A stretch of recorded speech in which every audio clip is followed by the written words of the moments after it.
सभी को जय मसीह की, प्रेज द लॉर्ड। तो आज मैं आप लोगों को बताने वाला हूँ। कई बार ऐसा होता है ना आपके साथ कि हम कुछ मांग रहे होते हैं पर वो हमें मिलता नहीं है।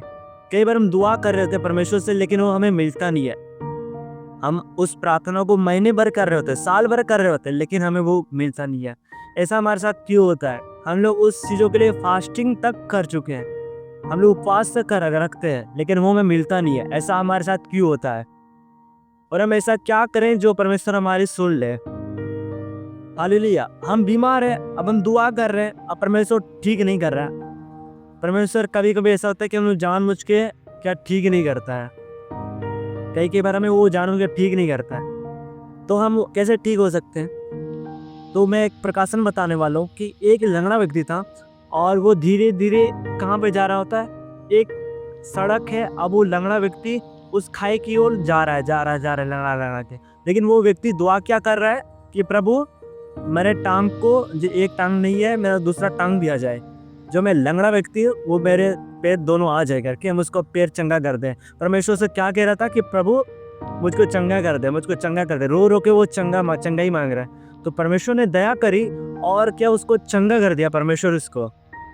अब वो व्यक्ति चंगा कर दिया। अब जो लंगड़ा व्यक्ति धीरे धीरे जा रहा था उस खाई की ओर, अब उसका दोनों पैर आ गए। तब वो कितनी स्पीड से जाएगा उस खाई में। हालेलुया। तो वो जो लंगड़ा व्यक्ति था जिसके एक पैर था, अब उसके पास दोनों पैर आ गए और जो इतना स्पीड से उसको जाना था, अब उससे दोगुनी स्पीड से वो कहाँ पे चला गया? खाई में चला गया। तो इसीलिए पहले हमारा परमेश्वर चाहता है कि हम लोग जिस राह में जा रहे हैं उस राह से हम लोग निकल कर हम लोग परमेश्वर के मार्ग पर चले, तभी वो आपको लाइफ में चंगाई दे सकते हैं। अब हम पाप करते हैं, हम क्या करते हैं? गाली देते हैं, झूठ बोलते हैं, नशा करते हैं, लेकिन हमारा परमेश्वर से क्या बोल रहे हैं? परमेश्वर कि मुझको चंगा दे, मुझको चंगाई कर, मुझको पैसा दे, मुझको धन दे।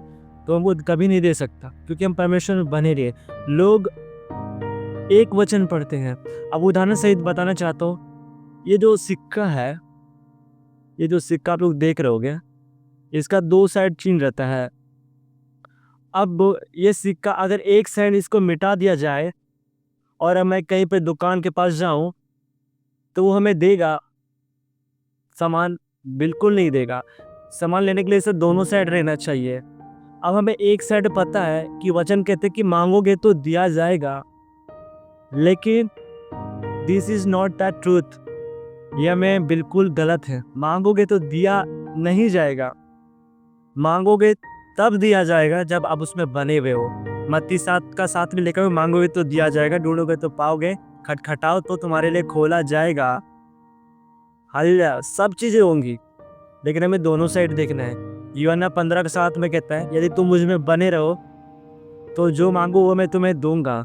तो हमें उस जो चीज पाना चाहते हैं, पहले उसमें हमें बने रहना है, यीशु मसीह में बने रहना है, तभी हमको यीशु मसीह से कुछ भी मिल सकता है। आपका प्रार्थना कभी व्यर्थ नहीं जाएगा जब आप यीशु मसीह में बने रहोगे, उसके वचनों में बने रहोगे, उसके वचनों में बने रहो। यदि आप उसमें बने रहोगे और परमेश्वर आप में बना रहेगा, तो जो कुछ भी मांगो, क्योंकि अब हम यीशु मसीह से बातें कर रहे हैं, तो यीशु मसीह हमको पूरा करेगा। यीशु मसीह हमारे साथ क्या बेस्ट फ्रेंड बन चुका है, हमारा दोस्त बन चुका है, तो यीशु मसीह हमारी सुन लेगा। अब सोचो, आपका कोई दोस्त है, आपको उससे कुछ चाहिए, लेकिन आपका दुश्मनी होके रखा है, आपने उसको गाली गलौज करके रखा है, आपने उसको थोपड़ाया है, आप उसको थप्पड़ मारे हो, गाली गलौज करते हो उसके साथ। तो आप उससे कुछ मांगोगे तो वो आपको देगा? क्या आपको देगा? नहीं देगा ना। जब आपको वो तब देगा जब आपके साथ एक फ्रेंडशिप है, तभी वो आपको देगा। हालेलुया। तो आप यीशु मसीह से कुछ पाना चाहते हो तो आप यीशु मसीह में बने रहो, यीशु मसीह उस चीज़ों को पूरा जरूर करेगा। तो सभी को जय मसीह की, प्रेज द लॉर्ड।